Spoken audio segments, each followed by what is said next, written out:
Okay. Wow, at last. Good morning. Good morning. This is a first. We're doing a morning video, mainly because we made a video about 2 in the morning that just recorded like a kind of muffled sound like this, which was very disappointing. We're in a new house. I'm in a new house. We've got, we had a new setup. We've got the focal chorus speakers. Sounding very good. Yes. If Jonas is watching this, he'll certainly know what we're talking about. We've got a new quad amp and a very nice carpet in here. So completely new acoustic, but all the shelves are still here. Mm-hmm. And we're going to crack in. We should be quite a bit more articulate than normal. Yeah, because we're not drunk, basically. Exactly. So We've been having some very strange times in the UK, so it's been... yes. So welcome to the Weimar Republic of the UK. Yeah. So we are still very much missing Prince and not quite believing that he's not with us. And we kicked off the session today with a track from the very last release while Prince was alive. I'm sure there'll be many things coming out of the vaults at some stage. Or maybe not. Actually. Or maybe not. Yeah. This is the album called Hit and Run, Phase 1. And we listened to the track called Thousands of X's and Zeros. I have to say it's not a fantastic album, this, but with all Prince albums, particularly the more recent ones, there's always at least 1 or 2 killer tunes, and it's the last 2 tunes on this CD that I think are the best. But it certainly sounded amazing on the system. So I delved into the other place where you can always find good tracks, which is on Prince B-sides, and went for the B-side of Mountains, which is, the A-side's pretty great. It's an extended version of Mountains from Parade, and the B-side's an instrumental track called Alexa de Paris, which is, I think, one of right up there, probably my top 10 favourite Prince tracks there are, actually. Great guitar playing, very uncharacteristic guitar playing from Prince. Also has an amazing combination of programmed percussion, live percussion, also orchestral percussion, played by Claire Fisher's son, Brent Fisher. Great track. There's an edited version of it on the B-sides CD, but I think this definitely is that's the one. So, talking of Parade, here it is, and we listened to Sometimes It Snows in April, which I'd recently played in a sort of jazz trio setting, instrumental. Beautiful, should be a jazz standard. It's such a fantastic song. And also the tune that D'Angelo chose to perform on his Prince tribute, which is very much worth watching on YouTube. Yeah. So the last in our Prince sequence was went for the Jill Jones album. One and only album, actually, although she did make appearances on other people's albums, which was co-produced by Prince, well, most of it was co-produced by Prince, and played the track Baby You're a Trip on, which is a kind of mid-tempo, gospelish kind of song. Great album, this. I think I might have played a track from this previously at a session, but of all the kind of Prince spin-off kind of artists, I think her and the Family and probably The Time are my 3 favourites, I think. I didn't really know this album. So. Yeah, very very nice record. Looks like a British album, actually. Yes. I have to say. Looks like very cheap. Looks very much like a kind of the graphics on the image, sort of like kind of mid-80s. Yeah. The kind of gospel infusion, particularly the end bit of that track, which had quite a lot of sort of delay happening on the vocals, put me in mind this album, the Baby Huey story. Just a quick, I think I discovered this album via Fred, Big Star 1000, and just to say, Fred, if you're tuned back in, which I hope you are, so you've made a great video recently, great to have you back, and always great to hear your recommendations and be turned on to new tunes. This is the one and only Baby Huey album, released on Curtis Mayfield's Curtum label in I think 1970. Produced by Curtis, I think. I think produced by Curtis, indeed. This is a really nice, it's produced by Curtis. Really nice reissue. We listened to the Sam Cooke tune, A Change Is Going to Come. Extremely intense version with sort of literally screaming psychedelic yelps from Baby Huey and very kind of intense drums and piano workout. Great stuff. Keeping with the soulful kind of gospely kind of vibe, then went for Anthony Hamilton. This is Ain't Nobody Worrying, which came out about 10 years ago. I mean, he's kind of quite a mainstream soul artist, Anthony Hamilton. Not going to change the world, but in fact I played the track called Change Your World off this. But very good singer, great production, sounded so retro that Mark actually thought it was, which I think has ever happened before. You've got the period wrong. Track called Change Your World, produced by Questlove, featuring Pino Panarino and others. Just a really good mid-tempo soul song, actually. Yeah, very nice. Yeah, kind of, I say, not going to set the world alight, Anthony Hamilton, but a very good singer. And staying with CDs, but moving back into the very early 70s, we listened to a track off this album, David, by David Ruffin, ex of The Temptations. This was, we listened to Rainy Night in Georgia, actually. This is an album that apparently was never released, or released very, very much later after when it should have come. Yeah. Fantastic singer, really, really fantastic singer. I really recommend this. I picked this up fairly cheaply on CD recently. You kind of feel this could have been up there with sort of the latter day Marvin stuff. I don't know what the story was, why it didn't get released, but I think possibly David Ruffin was quite a complex character, to put it like that. But yeah, very nice, and quite a few bonus tracks, including mono single mixes of stuff at the end. Reissued by Hippo Select, which was a really, really good reissue label. Do a really good job.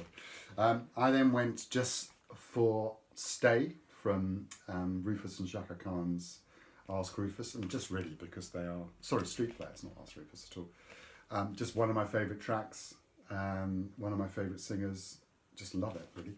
And also had a weird realisation that 3 of my first 4 records I played all had string arrangements by Claire Fisher, which was kind of slightly annoying.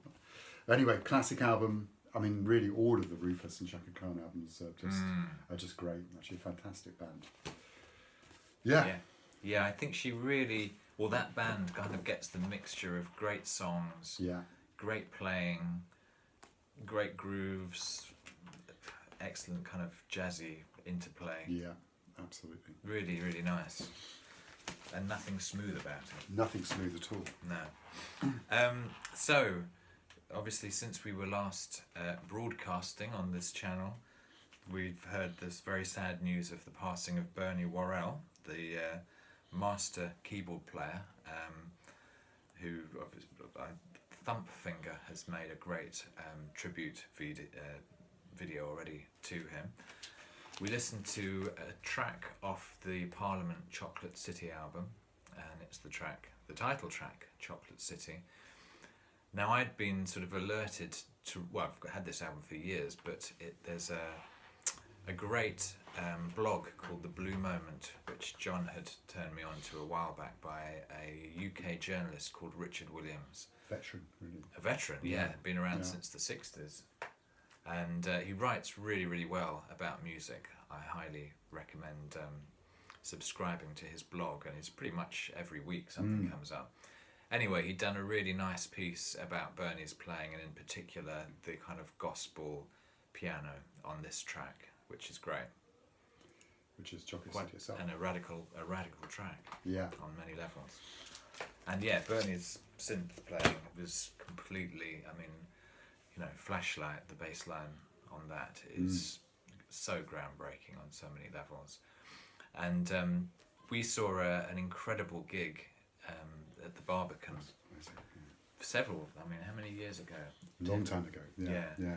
Where Barbican is a fairly staid, sit down London venue, kind of similar to the Royal Festival or Concert Hall. Yeah. And I have to say, sort of buying tickets for Bootsy, I was wondering how this was going to work. Somehow that gig, which featured Bernie and featured all the musicians with stacks of kind of Valve amps cranked up to 11, and Bootsy with the most unbelievable sized bass rig that I'd ever seen, which was about 3 times the size of the Barbican PA. And it was just one of the best gigs I've ever seen. And everyone ended up standing on their chairs with Bootsy sort of coming into the audience in massive stacks and somehow walking on chairs and anointing people with his curls. It was very fantastic. I found out later on, actually, the reason why they played so well and played so long, but so massively overran, and the Barbican got fined, I think, for overrunning, was that they'd been in Holland. It was the last gig of their European tour, and the previous 3 gigs had been cancelled in Holland, so they were just desperate to play. Yeah. And then it was great fun, actually. Gary Scheider. Yeah. Really stunning. Definitely. Good stuff. So I followed up Bernie with more Bernie, and played the track Woo Together off All the Woo in the World, which was Bernie's solo album, well, as much as any of the albums were really solo albums, when he was embedded in the whole P-Funk empire. It's got the usual suspects, Bootsy, everyone's on here really, co-produced by George and Bernie, and yeah, played the track Woo Together, which has some very tasty bass playing from Skeet Curtis. Very good. Quite hard to find this now, actually.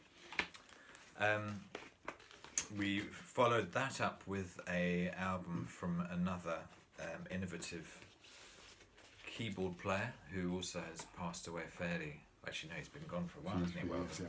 Yeah. Weldon Irvin.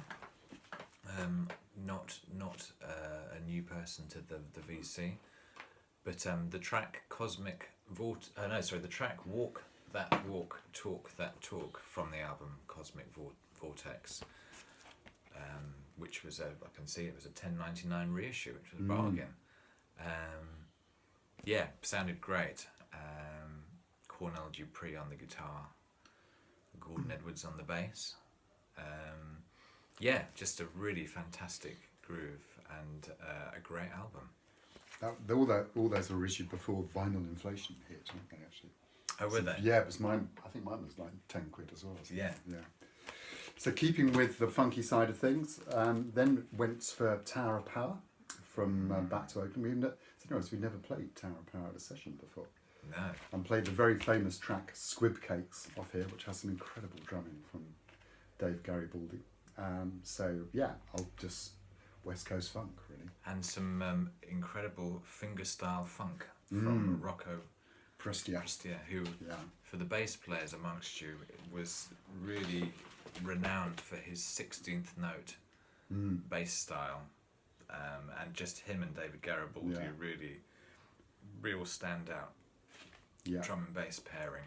Yeah, the bass playing sounds like very different to almost everything else at the time. Yeah. The classic track, huge sample by lots of people, Squib Cakes, including Prince, I think, at one point. Right.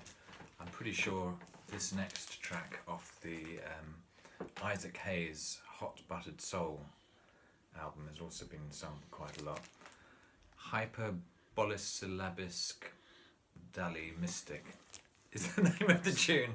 That's the one. Which is the second track on side 1, and in keeping with this kind of period of Isaac Hayes' music, is only one of 2 tracks on side 1, so he was really pioneering almost the sort of track per side thing at this time.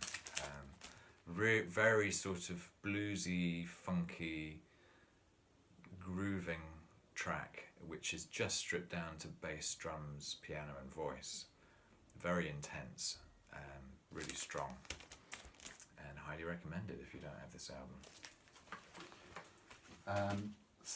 Talking about the bluesy thing then put me on to Johnny Guitar Watson, and I played A Real Mother For You, which is from the album A Real Mother For You, which is kind of what, again, a complete one-off really. I mean, like somebody who played virtually every instrument on all his albums, but not well known, Johnny, really. I mean, as much as he should be.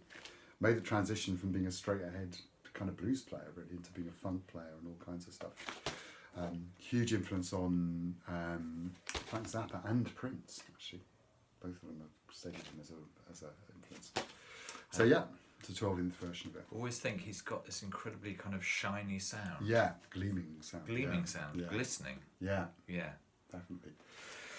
Okay, well, we definitely took a left turn with this next album, which is a brand new album, one of a limited edition of 1,000, and it's Dave Douglas and Dark Territory, and the band are called High Risk, and it features a bass player called Jonathan Moron, who anybody who knows the Groove Collective will be very familiar with. Jonathan also would often be the second bass player when Michel Ndegeocello would do live gigs. It's also got Mark Guilana. I think it's Guiliani. Guiliana. Yeah, I think so. Who John informed me was the drummer on the Black Star Bowie album that came out this year. And yeah, this is a very recent purchase, and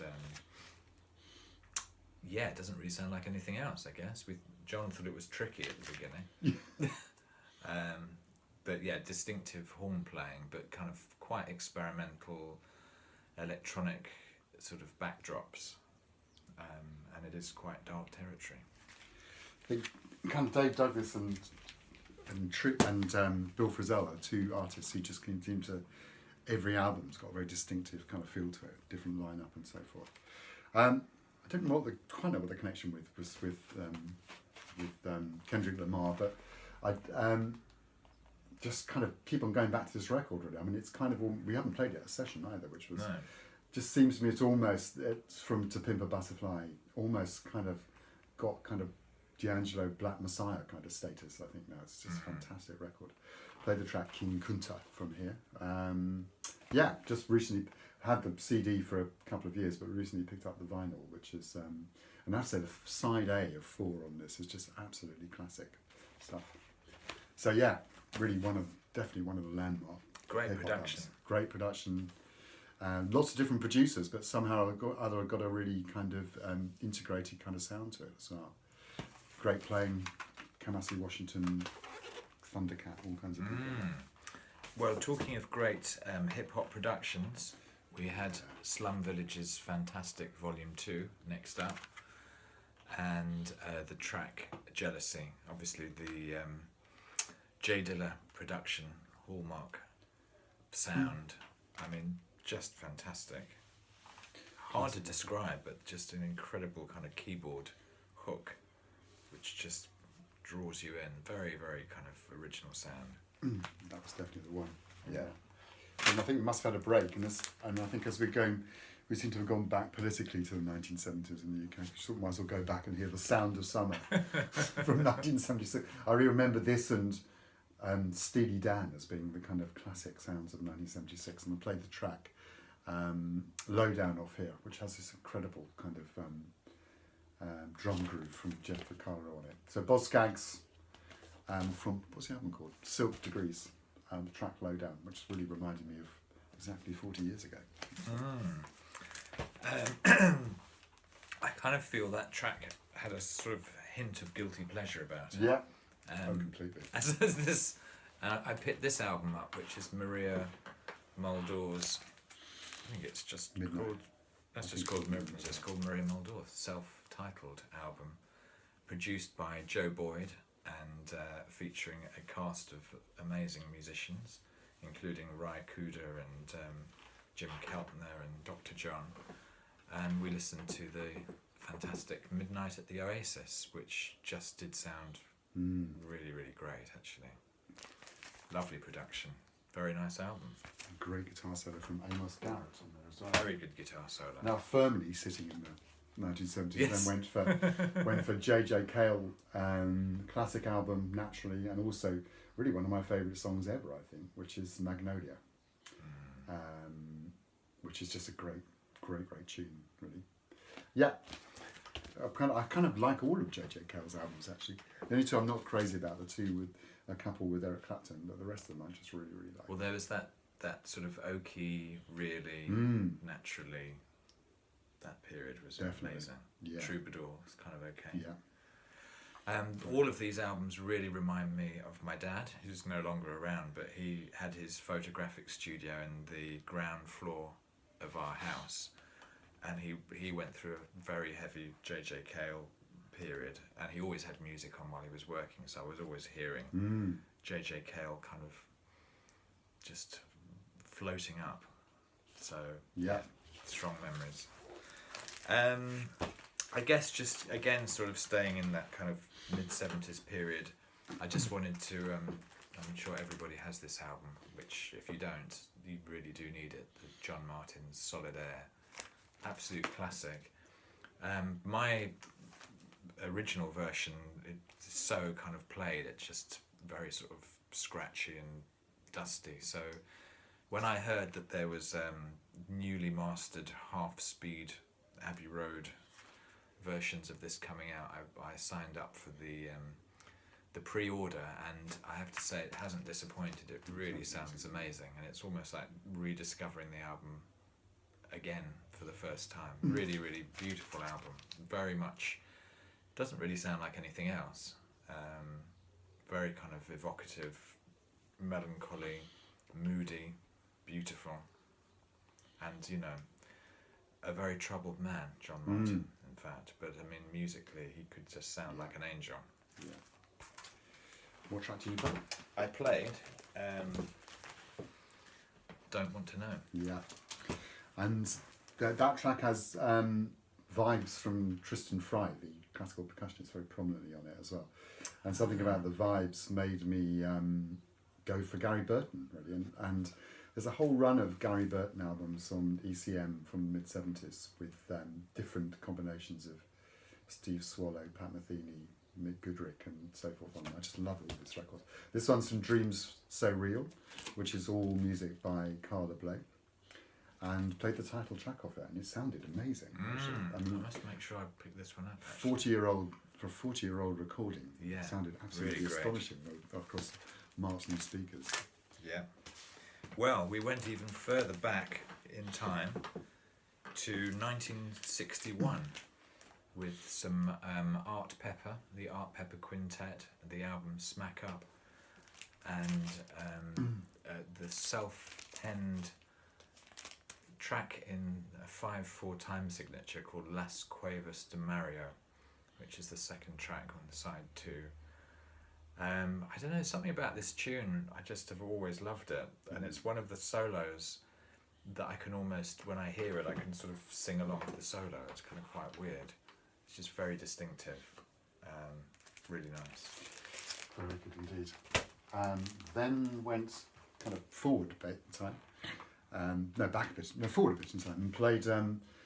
This is a kind of great compilation actually of Ahmad Jamal's stuff on Impulse. I've got some of the individual albums, but not all of them. And this is when he was also started to use Fender Rhodes as well as acoustic piano. But again, a classic trio with Jamal Suleiman and Frank Gant on here as well.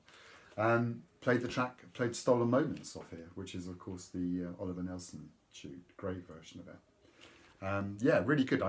You can pick this up very cheaply actually, this one, and it's got a lot of the best tracks from his 3 or 4 Impulse records. Love Ahmad Jamal. I mean, huge influence obviously on Miles and other people. Love that tune. There's a version of that on the Red Hot and... There is. Yeah. Is it called Stolen Moments, that whole Yeah. album? Yeah. Right. Well, staying in the jazzy side of town, we had a fantastic track from the Doug Kahn album, Infant Eyes, featuring his then wife Jean Kahn, singing on the track Infant Eyes, which is a Wayne Shorter tune. Very, very beautiful, very sparse, fantastic lyrics. Yeah, Great which album. I think she must have written herself. Actually. Yeah. Lovely tune. I can't remember. I'm trying to remember which Wayne Shorter album it's on. I think it's on. I can't remember which one it is. But they then went to Dizzy Gillespie, early 70s. Dizzy Gillespie. And you look at the kind of lineup on this, because it's got Andy Gonzalez and Jerry Gonzalez and Carlos Valdez. You think it's going to be an Afro-Cuban record, and in fact it isn't really. I mean, it's definitely got a bit of a Latin vibe to it, but it's a very gentle, introspective record, and features Mike Longo, the piano player, a lot on this record. Kind of Dizzy sounding not like Dizzy, actually sounding almost a little bit like Miles in this record. Sounding quite fragile, I thought. Quite fragile sounding, yeah. It's a great. I've been trying to get a decent copy of this for years, actually, but it's still a great record, actually. From I think it was 1972 or 1973 it came out, and there's another version, played a different version of the same tune by Milt Jackson a few sessions ago, which was on CTR. Well, we went bang up Sorry, to the date. album's called Portrait of Jenny, I should have said. Oh yes, and that is Jenny. I don't know. Good easy. We went bang up to date, an album that's just come out this year, and it's Mark Pritchard's Under the Sun. Rather incredibly beautiful gatefold package with amazing, coloured. It must cost a fortune to produce this. Anyway, I don't really know anything about Mark Pritchard, but he seems to be a sort of ambient electronic musician.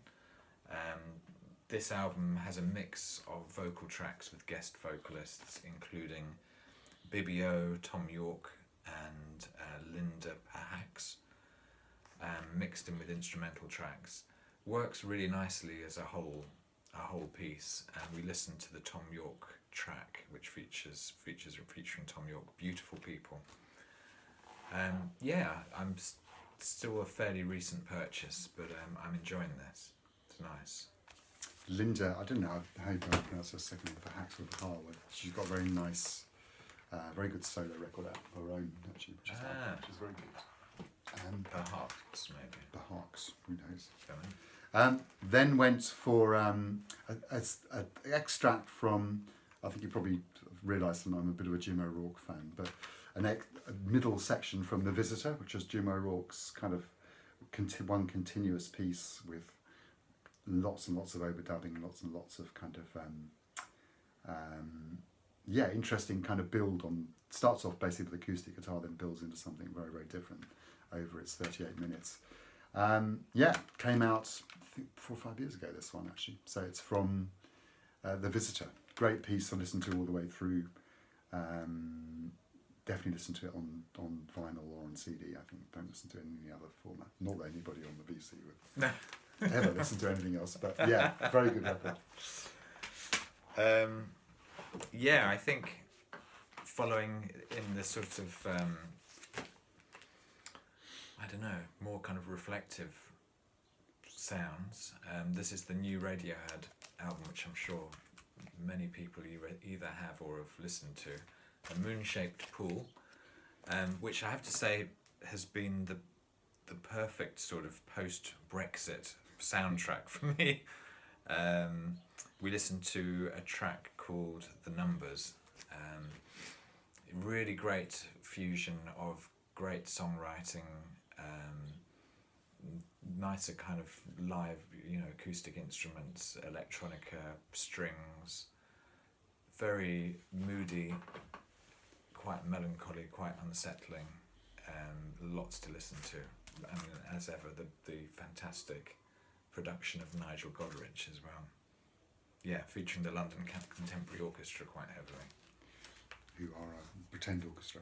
Are they? Yeah, I think they're. Oh, well, there you go. I think a lot of the players from the main orchestras actually form these orchestras to do sessions because they're union issues. I think there's also something called the London Orchestra, which also doesn't exist. I think so anyway. I'm not sure. It might be terribly wrong, of course. Find out there is something called it.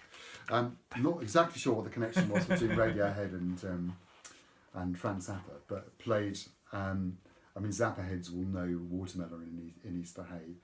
Lots of different versions of it. I played this version, which is off the. This was a kind of the fourth compilation of Zappa guitar only music after Shut Up and Play Your Guitar and Son of Shut Up and Play Your Guitar as well.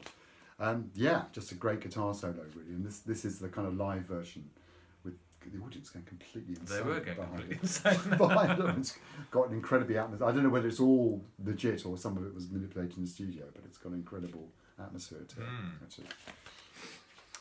By this stage in the evening, it was getting pretty late, and the threads were beginning to get a little frayed. Yeah. So somehow we went from Frank Zappa to Sandy Denny, which was a bit of a strange one, and we listened to the North Star Grassmen and the Ravens from this triple CD island anthology called Strangely Strange but Oddly Normal, which is a great sort of introduction and taster to the kind of whole island catalogue.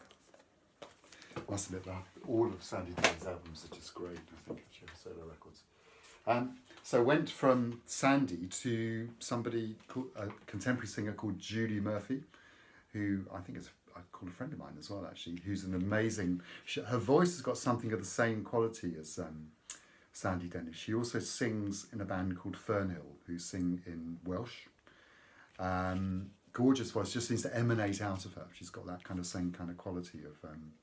And she did a duo gig with the bass player Danny Thompson, who we heard earlier, with John Martin, which I have to say was one of the best concerts I've ever heard, I think. This is her new record, which Every Bird That Flies, and played the traditional track called The Mermaid off here. Available on Bandcamp. Very, very good record. I think Ben Costello particularly would like it. If you've not heard her, Ben, give it a listen. Well, in this sort of uncertain time, there is one thing that is certain, and that is love is the thing. We listened to Nat King Cole's version of Stardust off this kind of classic sort of charity shop album that you can pick up for £1, probably just about anywhere. Very syrupy strings, but beautiful delivery from Nat King Cole. I think I've ever heard anything where he doesn't sound sublime, actually. Amazing. Yeah. Very soothing on the soul.